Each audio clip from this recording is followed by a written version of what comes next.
It's really nice when you see a tactic you want to test in a system like we have here and everyone flourishes. But it's really special when the team you thought would top the chart gets beaten out handily by someone from lower down on the list.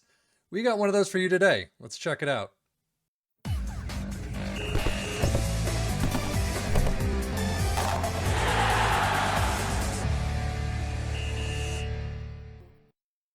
This tactic is called the Dutch Tulip 4231 Volante and SS and blah blah blah, all of these other things that they have. As you can see, it is a fairly standard 4231 attacking mentality. I have no idea what this says, so I'm not even going to pretend. But it starts with a sweeper keeper in attack, two wingbacks on support, ball playing defenders in defend, a Segundo Volante on the left in support, a DM in support on the right, two inside forwards, one in support on the left, one in attack on the right, a shadow striker sitting behind an advanced forward. In possession, attacking width is fairly narrow, play out of defense, passing directness is shorter, tempo is slightly higher, low crosses in the final third, work the ball in the box, and be more expressive. In transition, counter press, counter, and roll it out. And then out of possession, high press line of engagement, higher defensive line, trigger press much more often, prevent short goalkeeper distribution, and drop off more. And of course, nothing in opposition instructions. Now, as we can see, what I was talking about in the beginning, Brentford have made their way into European spots, kicking the crap out of Manchester United. Granted, Manchester United is in the Conference League in ninth place with 55 points, but Brentford in 6th in the Europa League with 62 points. So, 7 points isn't an awful lot, but it's still a good distance. And as you can see, Nottingham Forest sitting all the way dead last with 26 points, just 20th place in the absolute bottom, handily relegated by 9 points and more.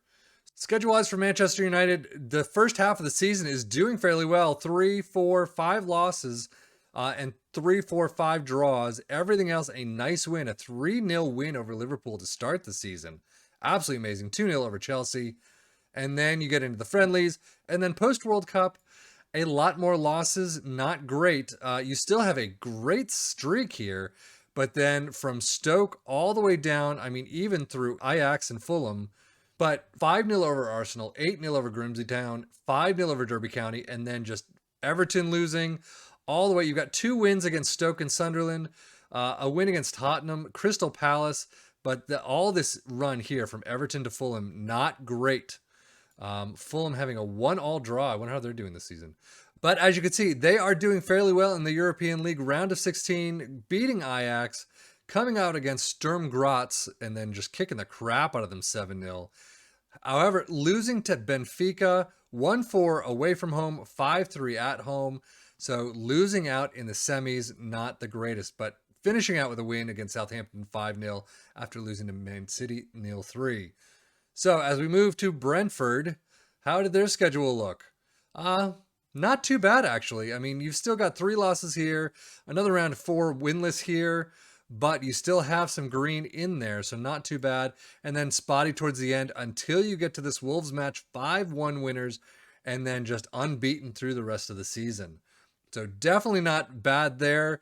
Losing out in the FA Cup 3rd round, and then losing out in the EFL Cup 2nd round right there. As with Nottingham Forest, who didn't do very well. You do actually start out the season fairly well. Wins against Fulham and Burnley, draws against Bournemouth and Brighton. Not too bad, but then all this from Chelsea all the way down to Everton. You do pick up a great win against Tottenham away from home, which is absolutely amazing. And then Aston Villa away from home. But overall, this season is not good, as you can definitely tell. Not picking up a single win from Bournemouth all the way through Liverpool. Only a 0-1 though. So obviously, if you use this tactic, I probably wouldn't use this tactic if you were Nottingham Forest. However, some of these score lines, 0-1, 0-2 maybe, 0-0. Some of these scoring lines, you can hopefully bring your own little touch to it and make them into wins, or at least some of them draws. So 1-2 against Liverpool. Wow, they just get pipped out by. Not too much though. But if we go back to Man City and the competitions, you can see Man City in 9th. Europa League knocked out in the semis. Emirates Cup knocked out in the 5th round. They do win the Carabao Cup, so they beat Tottenham in penalties. Not bad whatsoever. So at least they have a trophy for having finished in 9th place. Man City crushing it with 101, Liverpool with 92, but Manchester United in 3rd place with 85. And they still end up in 9th. They must have conceded a heck of a lot. Brentford in 6th with 65, not too bad. Fewest shots, Manchester United with 453. Most possession, nobody. Dribbles made, Manchester United 949. Nottingham Forest with 877 and Brentford with 786. All three of them doing fairly well in this category. Fewest conceded, however, here's the deal. Brentford with 50 allowed in 38 appearances. Manchester United not even there. Nottingham Forest I would not expect anywhere near this top. Most shutouts, however, nobody there. Most tackles won, you've got all three. Nottingham Forest at 876. Manchester United only 872. I say only, but 4 down. And then Brentford a couple down from them. Best passing completions, most shot for Manchester United, Brentford, and Nottingham Forest all making the list. And then most point per game, Brentford the only one. So as we see the player overview, most goals, hauling there, of course, Ivan Toney with 29 goals, and then Ronaldo just down below with 26. Most assists, Darmsgaard with 14, Rashford with 12, and then Bruno Fernandes with 11. So most player of the match awards, Ivan Toney with 8. And as we go down this list, there's not a whole lot there. Wan-Bissaka with 135, most dribbles made. Fewest conceded, nobody. Most shutouts, nobody. Most tackles won, Brian Mbeumo, Brentford at 111.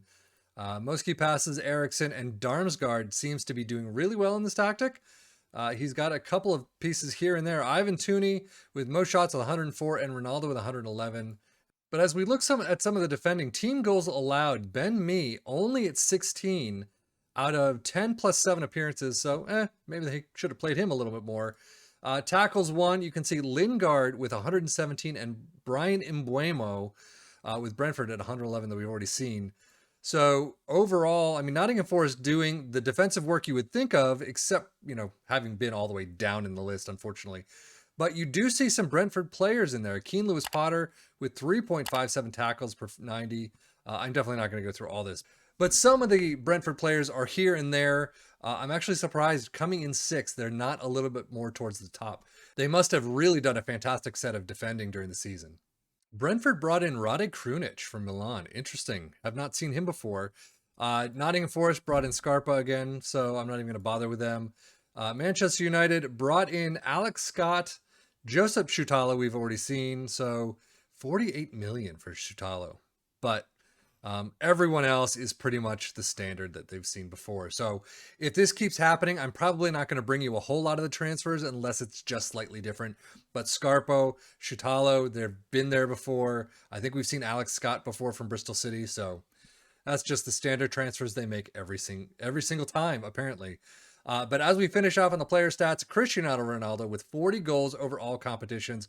Fernandes with 747. Fernandes again with 25 assists.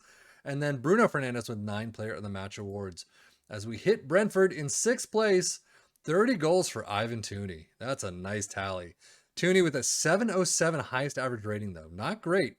But most assists, Darmsgaard with 15. And then most player of the match awards, Ivan Toney with 8. And then finishing it off with Nottingham Forest all the way dead last in 20th. Brennan Johnson with 9 goals. 689 for Morgan Gibbs White in the highest average rating. 6 assists for Jesse Lingard.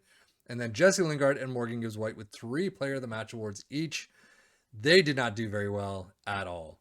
Overall, as you can see, Brentford, we've seen them come in, in the European spots before.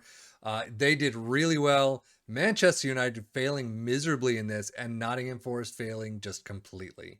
So Brentford, maybe something to take a look at. Everyone else, not so much. 62 points isn't a whopping tally, but it's definitely good enough in this season, at least, to come into European spots. Europa League with Liverpool crushing it with 86.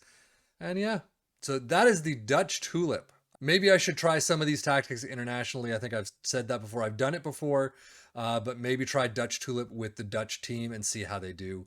But that is the tactic. That is how it all worked, and that is how it all ended. I am Seffian FM for the Football Manager blog channel saying thank you so much for watching. As always, take care and enjoy.